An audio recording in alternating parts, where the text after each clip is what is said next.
ہمارے نبی صلی اللہ علیہ وسلم نے ارشاد فرمایا کہ اپنے ایمان کو تازہ کرتے رہا کرو۔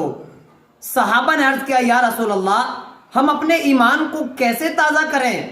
ہمارے نبی صلی اللہ علیہ وسلم نے ارشاد فرمایا لا الہ الا اللہ محمد الرسول اللہ کو کثرت سے پڑھتے رہا کرو۔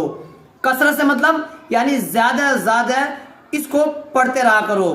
اس کا مطلب یہ ہوا کہ جہاں پر بھی آپ رہیں، نماز پڑھنے کے لیے جا رہے ہیں، مسجد جا رہے ہیں یا بازار جا رہے ہیں، یہ جو سمے آپ کو جو مل رہا ہے جانے سے لے کر کے وہاں تک، اتنے دیر میں آپ بہت مرتبہ آپ لا الہ الا اللہ محمد رسول اللہ کہہ سکتے ہیں، اور آپ کا ایمان بھی اس سے تازہ رہے گا، آپ کا دل بھی صاف رہے گا۔ کیسی لگی یہ جانکاری کمنٹ ضرور کیجیے گا۔ چینل پر نئے آئے ہیں تو سبسکرائب ضرور کیجیے گا۔